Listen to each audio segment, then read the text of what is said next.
What's up mga kawakwak? Welcome back sa panibagong video. Andito pala tayo ngayon sa bukiran ng Talisay at sa Toledo.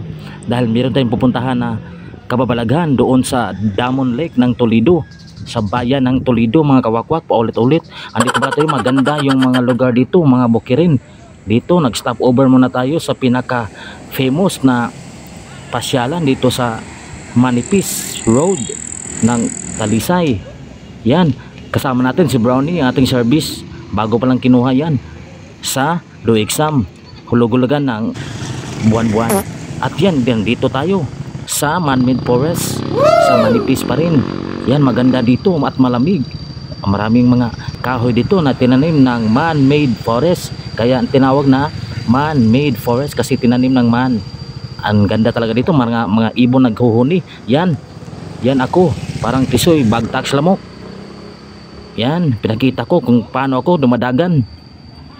At ngayon, meron magtatagay talaga dito at magpapasyal dito, magditdit. Tingnan nyo guys, meron pang red horse. Ang aga pa. Yan, ating mga fans natin dito sa isang Atlas, malapit sa Atlas Mining dito sa Toledo. Yan, napadaan sila. At nag-stop over muna kami dito. Hindi ko sila kasama. For your information, ako lang nag-isa pero daanan ko sila at nagpa-shoutout. Yan, shoutout sa kanila sa poblasyon Toledo City. Yan, ito yung mining mga kawakwak. Sinisira yung kalikasan pero maganda pa rin kahit sinisira. Para kang nasa ibang lugar ng mga engkanto. O ano ba? Char. Tingnan nyo guys. Yan mga copper yung mga kinukuha nila. Ano bang copper mga kawakwak? Comment na kayo kung ano ang copper. So yan, malalayo pang ating dadaanan. Yan, dyan sa ibaba tayo dadaan. Yan, maraming mga bato ang ating dadaanin. Sobrang nakakalisod yung mga daan-daan dito mga kawakwak, patungong lake. Marami talagang lake dito for information mga kawakwak. Maraming lake dito sa Toledo. Kung gusto nyo mag road trip, so dito na kayo sa Toledo, maraming mga lake. So ipapakita ko lang sa inyo yung mga daanan talaga mga kawakwak. Mahirap yung mga daanan dito. Sobrang dami mga bato-bato. Yan, patungo yan. Lulusad pa tayo yan. Sobrang tarik ng daan mga kawakwak. Guys, ito yung daanan. Napakalayo talaga yung Lake Damon. Grabe. Nasa gitna tayo ng kagubatan. Baka marami mga wrong turn dito. Tingnan nyo guys. So nagmumotor tayo. Grabe. Hindi ko nakita lahat yung mga nadaanan ko kasi wala tayong GoPro. Wala tayong DJI. Tingnan nyo guys. Grabe yung daan ito. Parang nasa ibang mundo ka. Mga kagubatan dito. Yan. Maraming mga puno. Kasi sa gilid yan. Sa gilid mga kawakwak ay isang lake ng Atlas yung pinakita ko kanina. So pinakita ko lang to yung daanan. Sobrang layo talaga mga kawakwak. Kung gusto nyo pumunta dito, pwede kayo pumunta para adventurous, pero rest your on your rest. Yan, tingnan daanan, hindi yan semento mga kawakwak. Grabe ang layo mga kawakwak. So tingnan nyo mga puno mga kawakwak, parang tree. Yan. Nasa gitna tayo ng kawalan. Yan. Grabe yung adventure natin mga kawakwak. So grabe mga kawakwak, naligaw tayo kanina mga kawakwak. Ang dami palang mga pasikot-sikot na daanan dito. Papuntang Lake Damon. Grabe ito, walang mga bahay. Puro mga puno ang dito. Yan, malayo mga bahay dito. Yan, sobrang tirik ng daanan mga kawakwak. So yan guys, grabe yung experience natin dito. Nasa gitna ng gubat mga kawakwak. Nakakatakot talaga, parang nasa wrong turn. Grabe yung daanan dito. Yan, mga puno. Grabe. Naawa ako sa aking motor mga kawakwak kasi mabato yung daanan. Nasaan ba yung Lake Demonyo? Ay, tingnan yung daanan mga kawakwak. Grabe. Grabe experience natin ngayon dahil sa content na ito. Dahil gusto natin makita yung Lake Damon.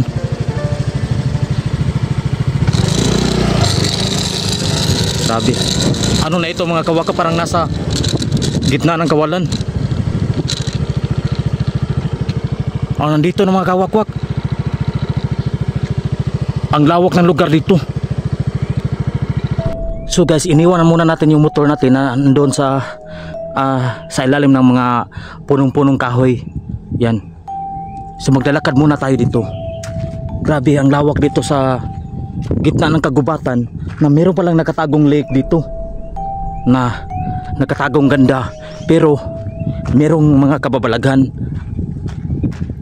So puntahan natin sa malapit lang. Hindi makapasok ang motor dito kasi maraming mga bato. Tingnan yung mga kawakwak, ang dami mga bato. So, grabe yung adventure natin kanina mga kawakwak, kasi naligaw ako kanina kasi maraming mga puno at maraming mga daanan, kasi sa gitna ito ng kagubatan. Grabe ang layo dito mga kawakwak. So ngayon lang ako nakapunta dito. Tingnan yung behind my back, maraming mga puno na tree. Ang lawak pa ng mga lupain dito, inanod ng mga baha dahil dito malapit ang mining ng Atlas, kaya nasisira yung kagubatan natin mga kawakwak. So pinuntahan natin to kasi merong namatay na 14 anyos na binatilyo dahil naluno daw, dahil meron daw syukoy. So ano kaya ang totoo? So alamin natin mga kawakwak. So andito na tayo sa pinaka lake mga kawakwak. Yan. So meron drone, papakita ko sa inyo yung drone footage na hugis heart yung lake dito, itong Lake Damon. Isang hugis heart. Pag magpapalipad ka ng drone, makikita mo talaga yung kanyang kakaibang hugis. Yan, na hugis heart mga kawakwak. Paulit-ulit. Yan. Hindi tayo aapag dyan kasi malambot ang yung lupa. Yan. Dyan na lang muna tayo dadaan kasi dito yung namatay yung 14 anyos. Doon, sobrang lalim daw doon. Yan. Ang ganda doon mga kawakwak. Maganda pag meron tayong bangka.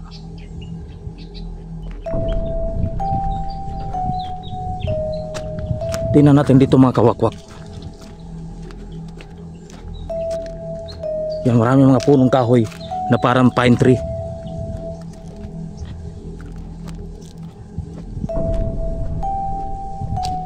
So aabot pa rito ang tubig mga kawakwak. Ngayon wala na yung tubig dito, naubos na. So dyan na lang yung mga tubig na pundo. Yan, grabe. Napapaligiran ng mga bulubundukin mga kawakwak, yung mga mountains. Yan, sobrang green. At dito may nakatagong ganda ng lake.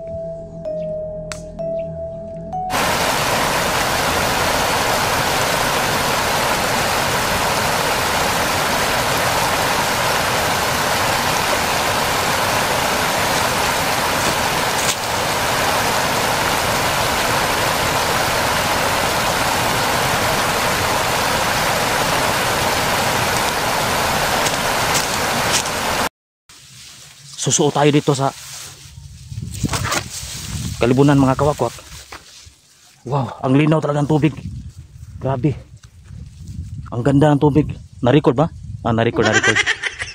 Ang ganda ng tubig mga kawakwak. So ito pala yung tinatawag na Lake Damon na napakaganda. At hugis heart. Grabe dito. Ibang-iba talaga yung nature, pero meron talaga nakatagong mga kababalaghan dito na meron daw syukoy di umano. Sana makim-GS ito. Baka makim-GS ito. Yan. Baka meron tayong makita mga jellyfish. Merong bahay doon. So akyat tayo, merong magmuta na tayo. Magtatanong tayo mga kawakwak. Grabe ang linaw ng tubig mga kawakwak.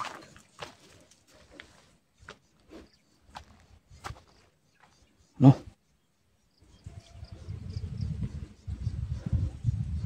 Wala, hindi marami yung mga bahay nakatira dito.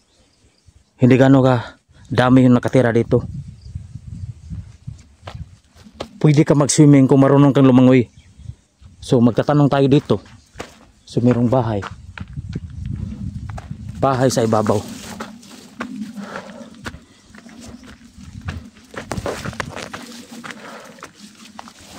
Oh. Grabe ang ganda.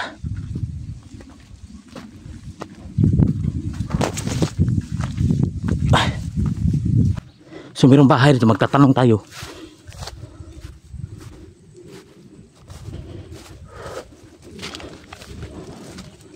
Ay, may nakatira dito. Mayroong bahay.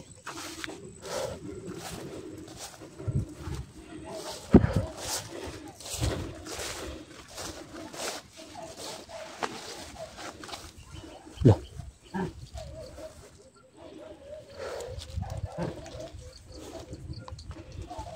Dik. Kitang-kita rito sa bahay. Walang tao.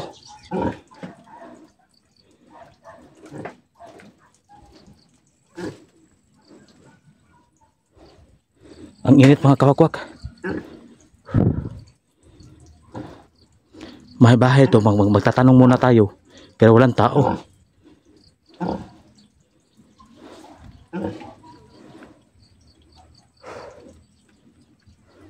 Grabe.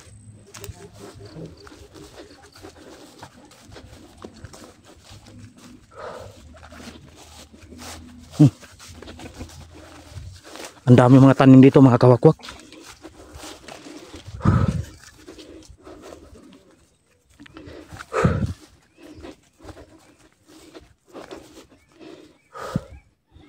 So walang tao mga kawakwak. Babalik tayo sa daanan. Grabe. Walang tao. Walang tao sa bahay guys. Magtatanong lang tayo kung anong mga kababalaghan dito. Kung bakit nalunod yung 14 anyos na binatilyo. So balik tayo sa daan mga kawakwak. Kasi baka makarnap yung motor natin. At dito nagmuni-muni muna ako kasi wala tayong mapagtanungan. Kasi walang tao sa bahay. Kubo. Mukhang sobrang creepy dito. Ang creepy dito mga kawakwak. Ang pinakakuyaw lang dito, ikaw na nag-iisa, baka matulis ka. Baka mayroong mga masamang tao na matimingan ka. Kaya lumakad na ako at pabalik. Kasi uwi na ako. Hindi ko na kaya mag-isa dito. Masaya pag marami kayo. Mag-adventurous. So ayun mga kawakwak. Hanggang dito na tayo for today's video. So bago ako magpaalam, shoutout pala sa lahat na nagsubscribe sa YouTube channel ko na mahigit 23,000 subscribers na ang sa YouTube ko. Okay, YouTube. So lahat ng OFW at nag-comment sa akin sa mga video, salamat sa inyo sa pag-comment. So at sa walang sawang suporta yung si Dr. Bitonio. Shoutout pala sa iyo sir. God bless sa kung saan ka man ngayon sa country. So okay.